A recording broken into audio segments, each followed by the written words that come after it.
English से नफरत है तो फिर आप संस्कृत क्यों नहीं पढ़ा रहे हो? आप बच्चों की language medium of instruction Sanskrit क्यों नहीं दे रहे हो? हिंदी क्यों देना चाहते हो? किसी भी देश में अगर वो बच्चे जा रहे हैं तो वो पढ़ाई करने के बाद फिर भारत में लौटकर आना नहीं चाहते। देखिए, ब्राह्मण पढ़ाई करेगा, वैश्य बिजनेस करेगा, क्षत्रिय लड़ाई लड़ेगा और शूद्र इन तीनों की सेवा करेगा। उन्हें चाहिए शूद्र, क्योंकि शूद्र अगर भारत की सेवा नहीं करे तो इन लोगों की गुलामी कौन करेगा? मोदी की गुलामी कौन करेगा? एससी के सीटों पर जाकर एमपी एमएलए कौन बनेगा? तो उन्हें चाहिए ये गुलाम, उन्हें ये गुलाम चाहिए। और इसलिए गुलामों को अगर इंग्लिश की भाषा सिखा दी तो आप लोग देश छोड़ के चले। भारत के सभी मेरे साथियों को जय भीम, नमो बुद्धाय। 2 दिनों से भारत की जो खबरें मैं यहाँ पढ़ रहा हूँ, एक नया कानून भारत में बना है।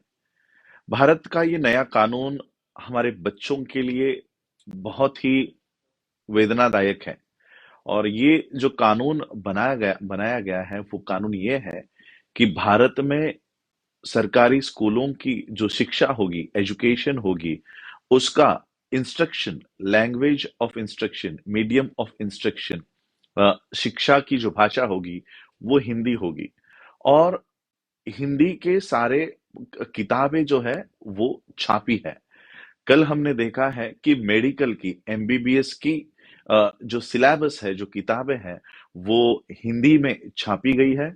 और एक आदेश बीजेपी के मंत्री ने दिया है कि इसके बाद जो डॉक्टर्स है वो अपना प्रिस्क्रिप्शन, जो दवाई लिख के देते हैं, वो हिंदी में दे। आखिर अचानक मोदी सरकार को हिंदी से इतना प्यार क्यों होने लगा है? और अगर आपको इंग्लिश से नफरत है तो फिर आप संस्कृत क्यों नहीं पढ़ा रहे हो? आप बच्चों की language medium of instruction Sanskrit क्यों नहीं दे रहे हो? हिंदी क्यों देना चाहते हो? तो ये हिंदी लैंग्वेज करना एक बहुत बड़ा षड्यंत्र भारत में चल रहा है। 14 जून 2022 को द इकोनॉमिक टाइम्स, आप लोग गूगल करके वो पढ़ सकते हो, 8,000 HNIs, यानी हम लोगों ने NRI सुना था, नॉन रेसिडेंट इंडियन, हमें NRI पता है। ये HNI क्या होता है?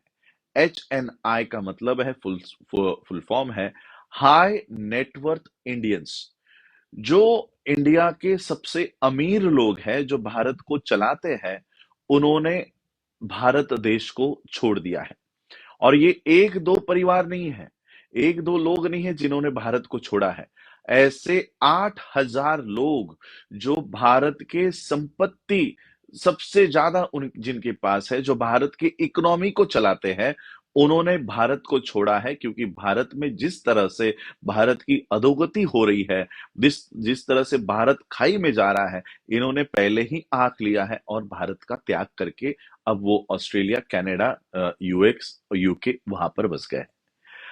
अभी 2 दिन पहले मैं गूगल न्यूज जब पढ़ रहा था, तब और एक डेटा यहां पर मिला है कि भारत के बाहर जो भी विद्यार्थी, भले वो स्कॉलरशिप लेकर जाए या बिना स्कॉलरशिप के अपने ही पैसों पर जाए, वो जो बच्चे पढ़ाई करने के लिए अलग अलग विभिन्न देशों में जा रहे हैं, चाहे वो कनाडा हो, ऑस्ट्रेलिया हो, जापान हो, चाइना हो, यूक्रेन से तो बहुत बच्चे अभी वापस भारत आ गए। किसी भी देश में अगर वो बच्चे जा रहे हैं तो वो पढ़ाई करने के बाद फिर भारत में लौटकर आना नहीं चाहते। अब ये बच्चे जो पढ़ लिख गए हैं, जो भारत के बाहर गए, वो भारत आना नहीं चाहते। भारत के जो संपत्तिवान लोग थे वो भी भारत छोड़कर जा रहे हैं। अब भारत को बहुत बड़े पैमाने पर लेबर की जरूरत है।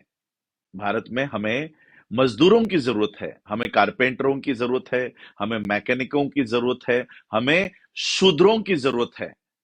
देखिए, ब्राह्मण पढ़ाई करेगा, वैश्य बिजनेस करेगा, क्षत्रिय लड़ाई लड़ेगा और शूद्र इन तीनों की सेवा करेगा। अब भारत के पास ब्राह्मण नहीं है क्योंकि वो सारे के सारे भारत छोड़कर चले गए।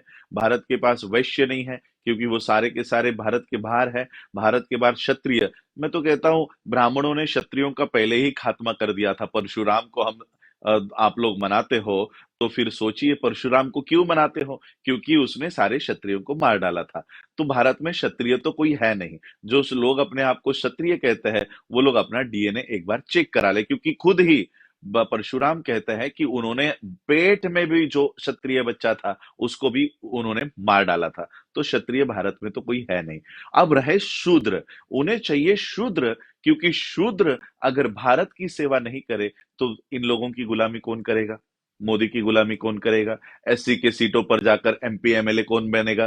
तो उन्हें चाहिए ये गुलाम, उन्हें ये गुलाम चाहिए। और इसलिए गुलामों को अगर इंग्लिश की भाषा सिखा दी तो आप लोग देश छोड़ के चले जाओगे। इसलिए ये गुलाम देश छोड़ के ना चले जाएं, आप लोग पढ़ाई लिखाई करके। अभी देखिए किसी भी कंट्री में अगर आपको जाना है, ऑस्ट्रेलिया में मैं अभी हूं, यहां पर अगर आना है आपको तो एक इंटरनेशनल टेस्ट देनी पड़ती है। उस टेस्ट का नाम है IELTS, शॉर्ट फॉर्म में से आइलेट्स कहते हैं। आइलेट्स का फुल फॉर्म है international English language testing system.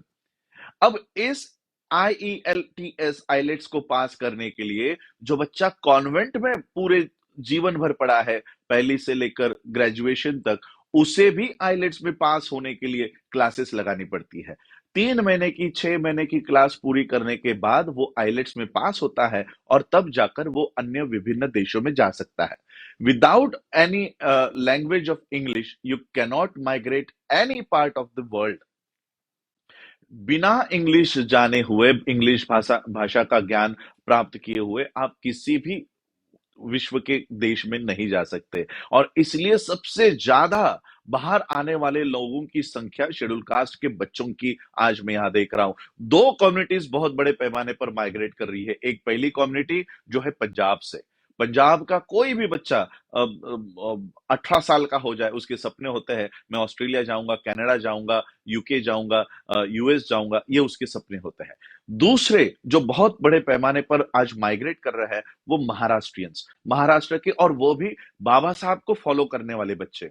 और वो सारे बच्चे, चाहे वो पंजाब के हो या महाराष्ट्र के हो या किसी भी पार्ट के हो, उन्हें आइलेट्स करके यहाँ पर आना जरूरी है। आइलेट्स बहुत जरूरी है। अब सोचिए जो बच्चा पहली से लेकर ग्रेजुएशन तक अगर हिंदी भाषा में, फॉर एग्जांपल महाराष्ट्र में हिंदी नहीं सिखाएंगे, मराठी सिखाएंगे, तो मराठी भाषा में, पंजाबी लैंग्वेज में अगर पंजाब के बच्चों को सिर्फ पंजाबी में सिखाया जाए तो क्या वो आइलेट्स पास कर पाएंगे? क्या वो ये जो इंग्लिश लैंग्वेज टेस्ट है, क्या वो उसको पास कर पाएंगे? तो देखिए ये किस तरह से आपके प्रदेश में आने के दरवाजे बंद कर रहे हैं। एक तरफ भारत में आप घड़े को भी छूने नहीं दोगे, और दूसरी तरफ हमको भारत के बाहर जाने भी नहीं दोगे। इस तरह का षड्यंत्र बीजेपी और मोदी सरकार देश में खेल रही है, ताकि आपके बच्चे विश्व में आकर अपने गुणों को, अपने सारे जो उनमें क्वालिटीज है उसका इस्तेमाल ना कर पाए। मैं तो महाराष्ट्र के लोगों को कहूंगा कि अगर आप बाबा साहब को फॉलो करते हो, बाबा साहब को मानते हो, और महाराष्ट्र के ही नहीं, भारत के सभी लोगों को कहना चाहूंगा, चाहे वो आंध्रा में हो चाहे वो जम्मू में हो, बाबा साहब की फैमिली सबसे बड़ी फैमिली है जो माइग्रेशन करती आ रही है, माइग्रेट करते आ रही है। बाबा साहब बाबा साहब के पिताजी महाड़ रत्नागिरी जिले के मंडनगढ़ तालुका में वहां पर थे, लेकिन उन्होंने निर्णय लिया कि अपने बच्चों को अगर शिक्षित करना है तो मुझे ये गांव छोड़ना पड़ेगा, और उन्होंने वो गांव छोड़ा। वो गांव छोड़ा, वो सातारा गए, सातारा से बॉम्बे आए, बाबा साहब बॉम्बे से यूएस गए, यूएस से फिर गुजरात गए। किसी भी देश को नहीं जानते थे, किसी राज्य को नहीं जानते थे, फिर भी ये इतना माइग्रेट करते रहे। और इसलिए हम लोगों को जो हमारी अपब्रिंगिंग हो रही है, माँ पिता अपने बच्चे को अपने पास रखना चाहते हैं, हमें कहीं ना कहीं अब ये आचरण छोड़ना होगा। बाबा साहब को मानते हो और तहसील तक छोड़ने को तैयार नहीं हो, अपना गांव तक छोड़ने को तैयार नहीं हो, और उस गांव में पीटते रहोगे, उस गांव में मरते रहोगे, लोगों की गुलामी करते रहोगे, लेकिन गांव नहीं छोड़ोगे, घर नहीं छोड़ोगे। घर चेंज करते रहो, घर चेंज कर, पूरा विश्व आपका है, पूरा विश्व जहां पर अच्छी व्यवस्था है, हमको वहां माइग्रेट करते रहना चाहिए। बाबा साहब के भाई, पिता के भाई, यानी बाबा साहब के चाचा, बाबा साहब के पिता को अफगानिस्तान में मिले। सोचिए, हमारी फैमिली कितनी माइग्रेट करती रहती होगी। बुद्ध का धम्म ही माइग्रेशन का है। अगर बुद्ध का धम्म सिर्फ भारत को ही पकड़ के रहता, तो बुद्ध भारत के बाहर आधा विश्व कभी बौद्ध धर्म के ऊपर मार्गक्रमण नहीं कर पाता। और इसलिए हमें माइग्रेशन करते रहना चाहिए। तो आज माइग्रेशन करने की सबसे बड़ी कंडीशन क्या है, सबसे बड़ी रिक्वायरमेंट क्या है? लैंग्वेज, भाषा। भाषा का अगर ज्ञान ना हो तो आप कैसे आओगे? बुद्ध को पूछा गया था कि उस समय भाषा पाली हुआ करती थी। बुद्ध को पूछा गया था कि हम अपने जो सारे जो बातें हैं ये पाली लैंग्वेज में करें या किस लैंग्वेज में करें? कौन सी भाषा का इस्तेमाल करें? बुद्ध ने जवाब दिया कि जिस भाषा में वो समझते हैं उस भाषा का इस्तेमाल तुम्हें करना है। जिसे जैसे एक माँ अपने बच्चों को जिस भाषा में बताती है उस भाषा का आपको प्रयोग करना है। पाली उस समय की भाषा हुआ करती थी, उस भाषा का भी बुद्ध ने समर्थन नहीं किया। हमें हर भाषा सीखनी चाहिए। हर जो लोग जो भाषा बोलते हैं उस भाषा में हम लोगों को अपडेट रहते आना चाहिए। अब भारत सरकार कहती है कि नहीं, इंग्लिश आप लोगों को नहीं सिखाएंगे, आपको हिंदी सिखाएंगे और आपको लेबर बनाएंगे, मजदूर बनाएंगे। इस तरह से आप लोगों के जो निम्न स्तर के काम है वो करने के लिए इनको गुलाम चाहिए। डॉक्टर बनने के बाद अगर आपको सिर्फ हिंदी में ही डॉक्टर बनाया जाएगा, आप बताओ क्या आप मलेशिया में कभी प्रैक्टिस कर पाओगे? क्या आप सिंगापुर जा पाओगे? क्या आप चाइना जा पाओगे? क्या आप जापान जा पाओगे? क्या यूएस आ पाओगे? नहीं आओगे। भारत में आपके हाथ से जो लोग पानी नहीं लेते, कोरोना की आप लोग बिहार की न्यूज़ उठाकर पढ़ लो, क्वारंटाइन में जो लोग मर रहे थे, वो लोग आपके हाथ से पानी नहीं स्वीकारना चाह रहे थे। जो लोग आपके हाथ से पानी नहीं लेना चाहते, आपके हाथ से इलाज लेंगे? आपके हाथ से इलाज करवाएँगे? और इसलिए ये लोग चाहते हैं कि वो शूद्र और वो जो वर्ण व्यवस्था है वो बनी रहे और शूद्र शूद्र ही बने रहे। इसलिए इनको भाषा का ज्ञान नहीं होना चाहिए। जैसे ब्राह्मणों ने कह दिया था कि शिक्षा का अधिकार शूद्रों को नहीं होना चाहिए, उसी तरह से अब ये नया वर्ण व्यवस्था चल रहा है कि शूद्रों को सिर्फ हिंदी पढ़ा। अगर ये बोल दो कि हम इनको पढ़ाएंगे ही नहीं, तो शूद्र शायद इनके खिलाफ आंदोलन कर दे। और इसलिए ये नहीं कह रहे कि हम आपको पढ़ाएंगे नहीं, हम आपको पढ़ाएंगे, लेकिन ऐसा गला कुचला और ऐसा आउटडेटेड मटेरियल पढ़ाएंगे जिससे आपकी कौम सिर्फ गधे बनेंगे। सिर्फ गधे, जो ब्राह्मणवाद का जो वजन है, वो जो भार है, वो ढोने वाले गधे आपको बनाएंगे। और इसलिए मैं आप लोगों को और जितने भी भारत में और भारत के बाहर हमारे जो समर्थक है, जो सहायक है, मैं आप लोगों से कहना चाहूंगा, बुद्धिस्ट सोसाइटी ऑफ इंडिया, भारतीय बौद्ध महासभा के माध्यम से मैं भारत में आने के बाद इंग्लिश कोचिंग और आइलेट्स के प्रिपरेशन की क्लासेस हम लोग खोलेंगे कि इंडिया के बाहर जाने के मार्ग हमारे बच्चों को खुले। इसलिए सबसे पहला काम बुद्धिस्ट सोसाइटी ऑफ इंडिया का होगा, इंडिया में आने के बाद एक सेंटर, चाहे वो रेंट पर ले या खरीद कर ले, और जो यूनिवर्सिटी हम बना रहे हैं उसमें से इंग्लिश की ट्रेनिंग बच्चों को देंगे और आइलेट्स की प्रिपरेशन कराएंगे। और भारत के बाहर कहां कहां पर स्कॉलरशिप लेकर या बिना स्कॉलरशिप के आप कौन से कोर्सेस करके यहाँ पर स्थायिक हो सकते हो, ये सारा ज्ञान हम भारत के बच्चों को देंगे। तो यही मैं कहने के लिए आया था कि ये लोग हिंदी का क्यों इस्तेमाल करना चाहते हैं। और मैं आपके बच्चों को कहना, देखिए इंग्लिश का जहां पर इंस्ट्रक्शन होगा या भाषा होगी, वो स्कूल हमारे लिए बंद हो गए हैं। प्राइवेटाइजेशन स्कूल्स का हो गया है, इसका मतलब प्राइवेट स्कूल में इंग्लिश सिखाया जाएगा जहां पर हमारे बच्चे नहीं आ सकते। मैं मेरा उदाहरण देना चाहता हूं। मेरी बच्ची उसका जन्म 2010 में हुआ, तो एक 2015 में हम उसके लिए एक स्कूल ढूंढ रहे थे कि अच्छी स्कूल हो। तो बॉम्बे की सबसे अच्छी स्कूल थी रायन इंटरनेशनल। तो रायन इंटरनेशनल में हम जब गए तो वहां पर एक जूनियर केजी की एंट्री फी है 3.5 लाख रुपए।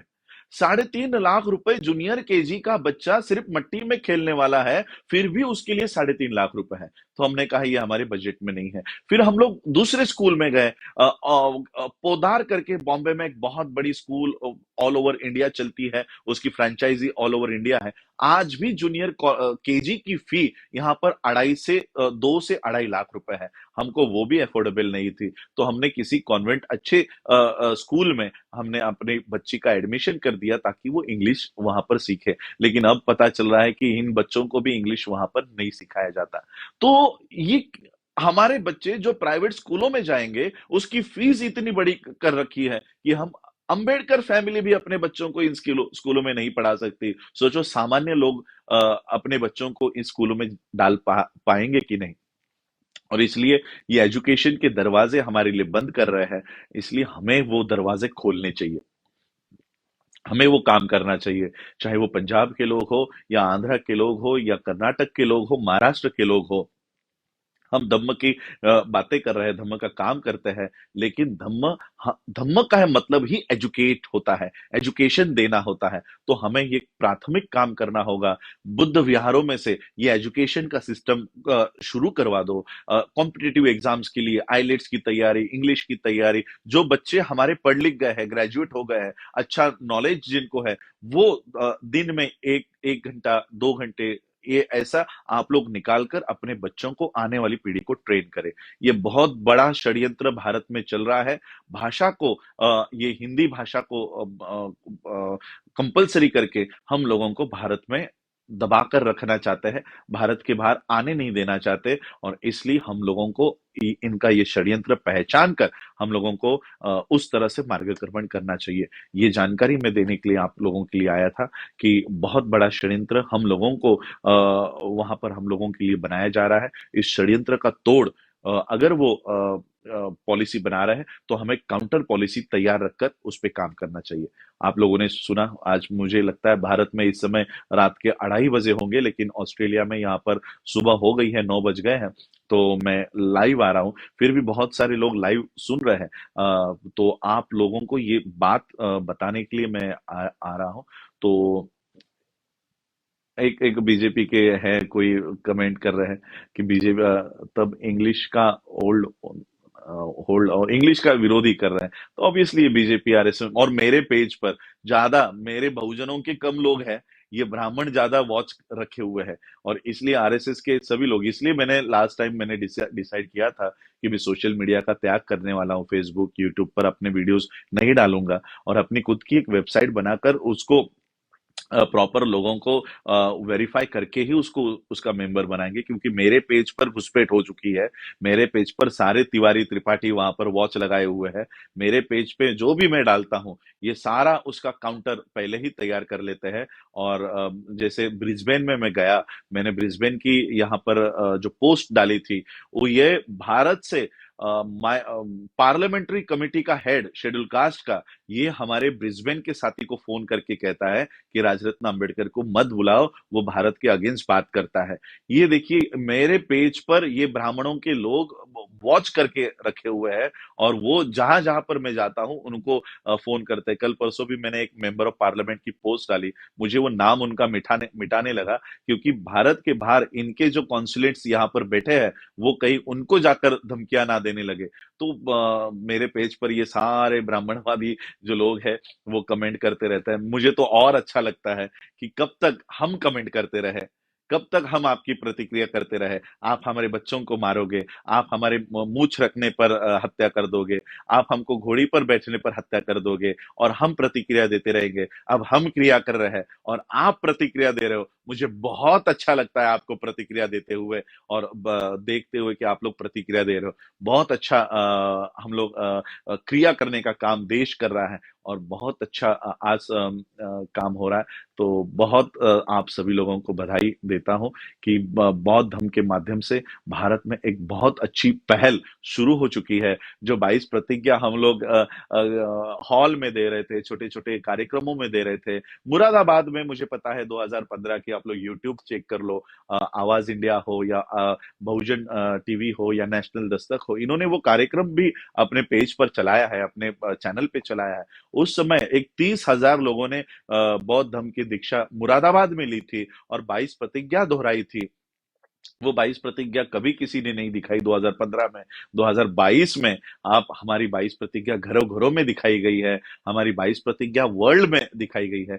तो बहुत अच्छा लगता है जब ब्राह्मण हमें प्रतिक्रिया देता है। अब हम क्रिया करने के स्टेज पर आ गए हैं और तुम प्रतिक्रिया देने के कगार पर आ गए हो। तो बहुत अच्छा धम्म के माध्यम से हम लोगों ने ये मुकाम हासिल कर लिया है। तो इसलिए ये बात मैं बताने के लिए आया था कि इंग्लिश लैंग्वेज कंपलसरी अपने बच्चों को पढ़ाओ।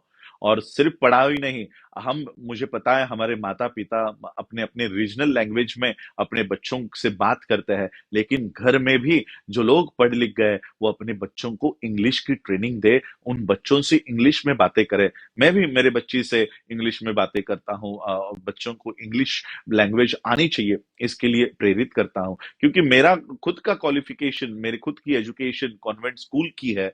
हम लोग क्रिश्चियन मिशनरी स्कूल में पढ़े हैं, सैमसन इंग्लिश हाई स्कूल मुलोनी में थी, तब हम लोग वहां पर पढ़े हैं और बेसिक एजुकेशन हमारा इंग्लिश में है। लेकिन इंग्लिश भाषा का ज्ञान प्राप्त करने के बाद भारत में मुझे हिंदी ही बोलनी पड़ती है, क्योंकि भारत के लोगों के सामने अगर मैं इंग्लिश में बोलने लगा तो उन्हें समझ में नहीं आएगा। तो पूरी एजुकेशन इंग्लिश में हुई, लेकिन मेरा कार्य क्षेत्र हिंदी में है, इसलिए मेरी इंग्लिश थोड़ी कमजोर हो गई और हिंदी अच्छी हो गई।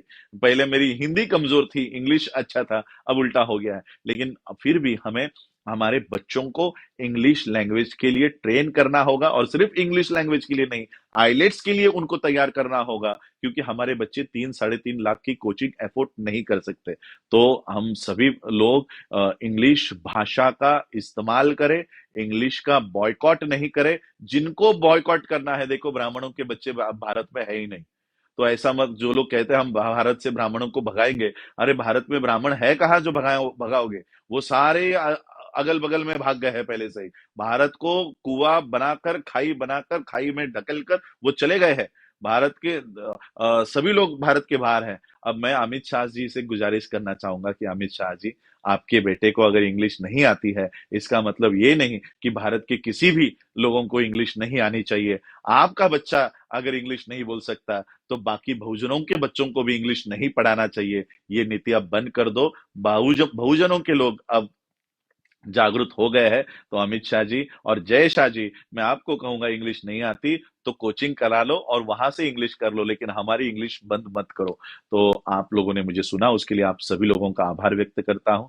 जय भीम, जय बुद्ध, जय भारत। नेशनल दस्तक की आपसे गुजारिश है कि अगर इसको बचाना चाहते हैं तो नेशनल दस्तक को सब्सक्राइब करने के लिए रेड कलर के सब्सक्राइब बटन को दबाएं, फिर बेल आइकन की घंटी दबाएं। नेशनल दस्तक को बचाने के लिए बहुत जरूरी है कि हर खबर को शेयर करें, लाइक करें, कमेंट जरूर करें।